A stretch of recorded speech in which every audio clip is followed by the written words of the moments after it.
Hello, Planet Earth. Welcome to my YouTube channel. We're at IDK, my BFF Jill 730. My BFF Jill 730. I'm Preston L. Young, wishing you warm salutations and congratulations as always. You've made your way to the Buffington Post. Today it's time for the Buffington Post recap and review for Buffy the Vampire Slayer Season 10, issue number 28. It's Own It, Part 3, Taking Ownership. We've got two different covers. We've got the original by Steve Morris, and we've also got the variant done by Rebecca Isaacs, and I actually really do prefer the variant cover here. I mean, I really like this one, but I just like Rebecca Isaacs' art style. It's really rock'em sock'em for me. And so without further ado, let's jump into Buffy the Vampire Slayer Season 10, issue number 28. It's Own It, Part 3, Taking Ownership. Here we go. You are invited!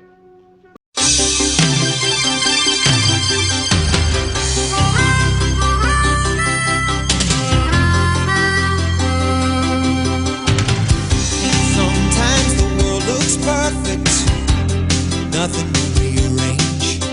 Sometimes you just get a feeling like you need some kind of change. No matter what the odds are this time, nothing's gonna stand in my way. This flame in my heart, like a long lost friend, gives every dark street a light at the end. Standing tall on the wings of my dream, rise and fall on the wings of my dream. The rain and thunder, the wind and haze, I'm bound for better days. My life, my dream, and nothing's gonna stop me now.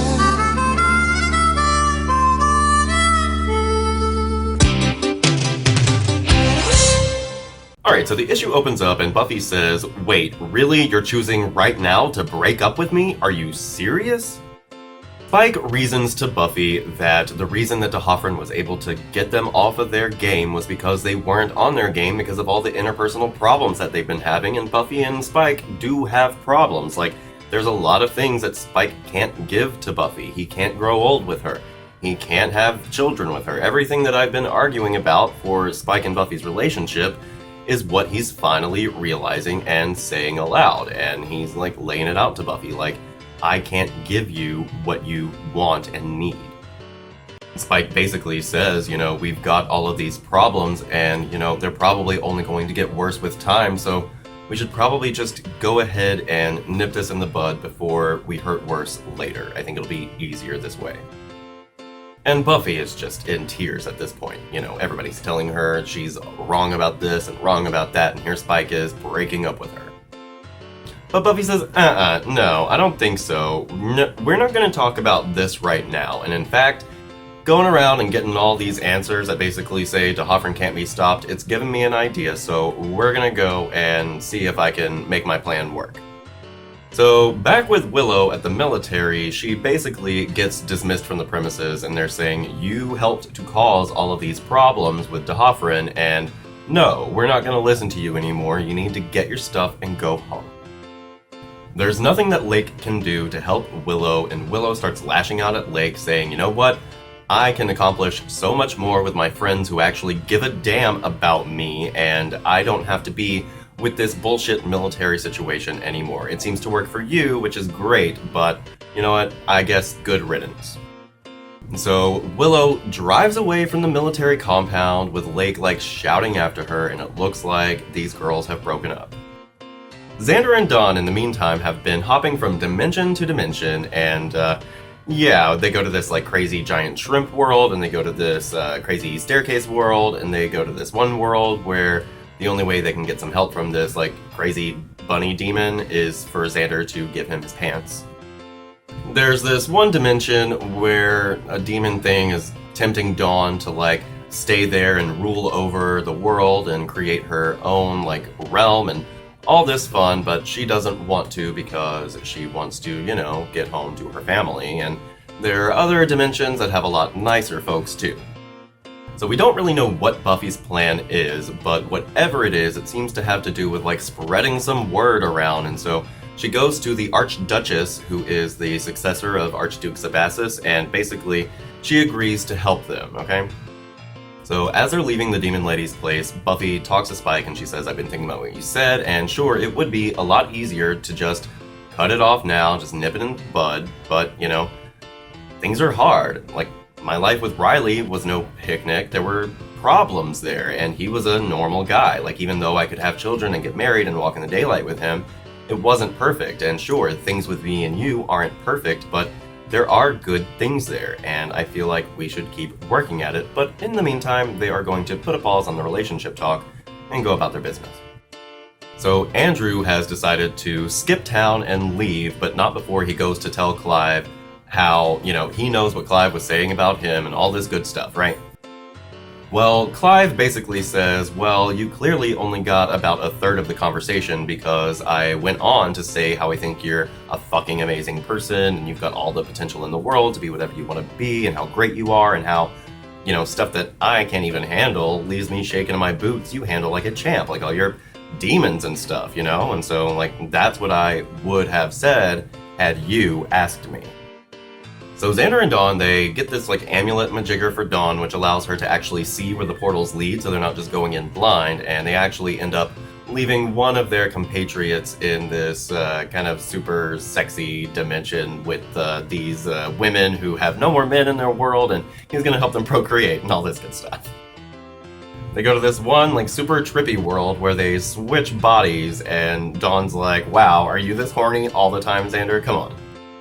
And then they go into this other world where, like, all of these people, like the monks and Joyce and Xander's dad and Anya, they're all, like, talking to them and making them feel bad about themselves. And they're like, oh, dude, we gotta get out of here.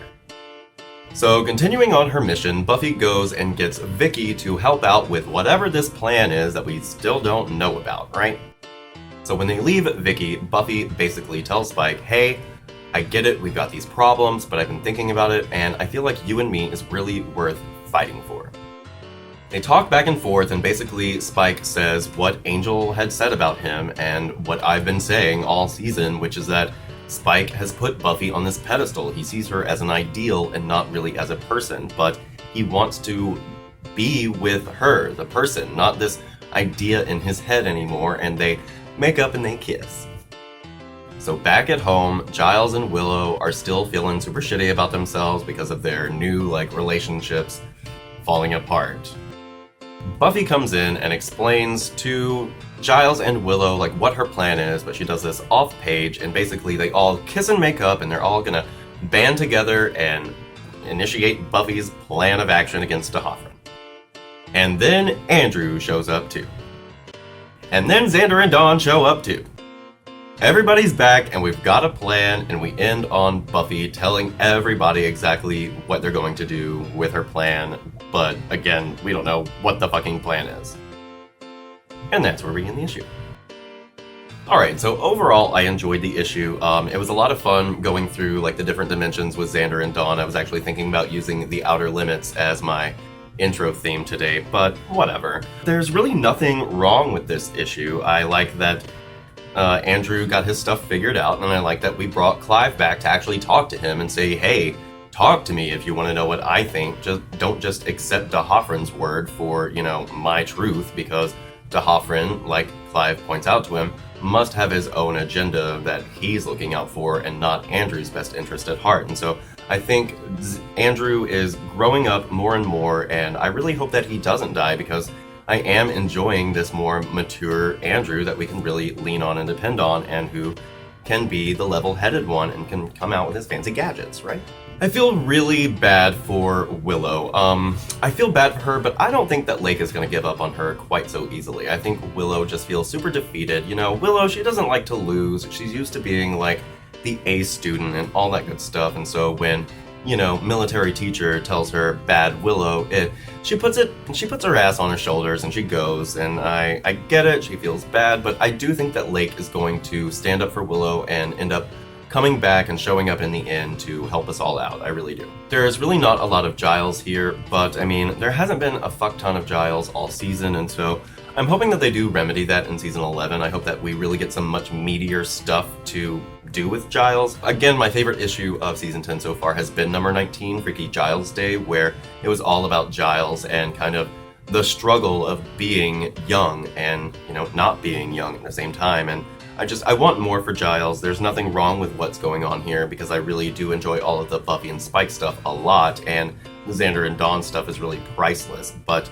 we just need more Giles in general. As for Xander and Dawn, I love these two together. I've been rooting for them to get together ever since, Potential in season 7, so I'm glad that these guys have made it home. I thought it was a bit quick, but they did explain it away with the amulet thing that'll lead them home, and so I like all of that. It's really nice, and just the different worlds that they go through are really nice comedic relief in the middle of all of this, Spike and Buffy drama. So I really like all of that good stuff, and I love, love, love what's going on with Buffy and Spike here.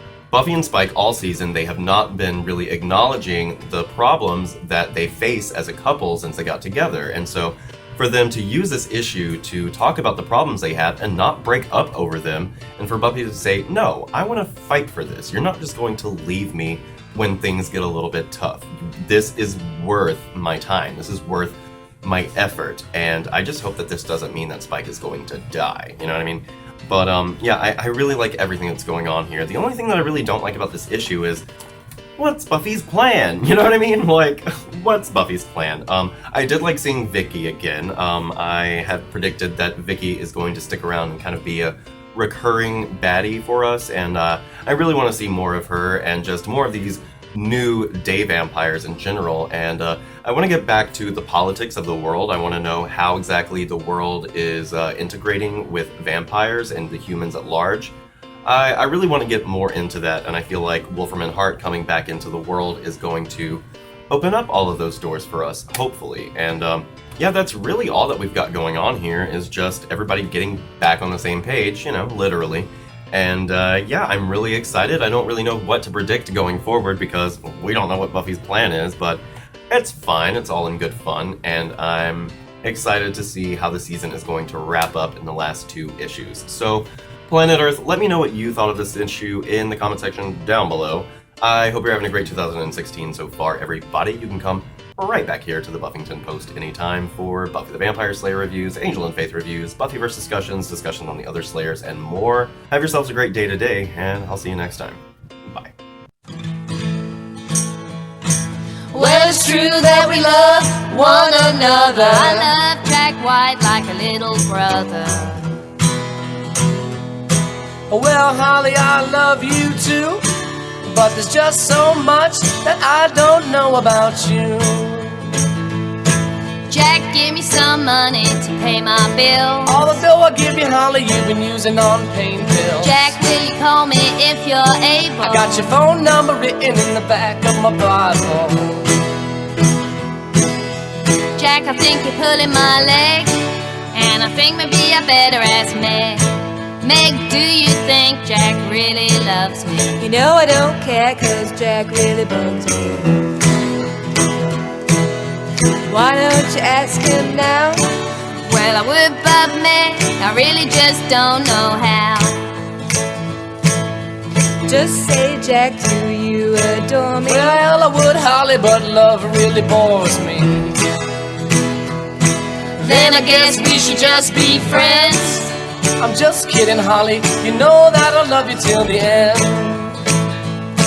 Well, it's true that we love one another. I love Jack White like a little brother.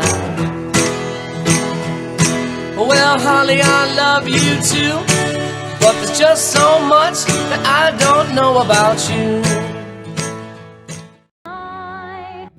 My BFF Joe 730.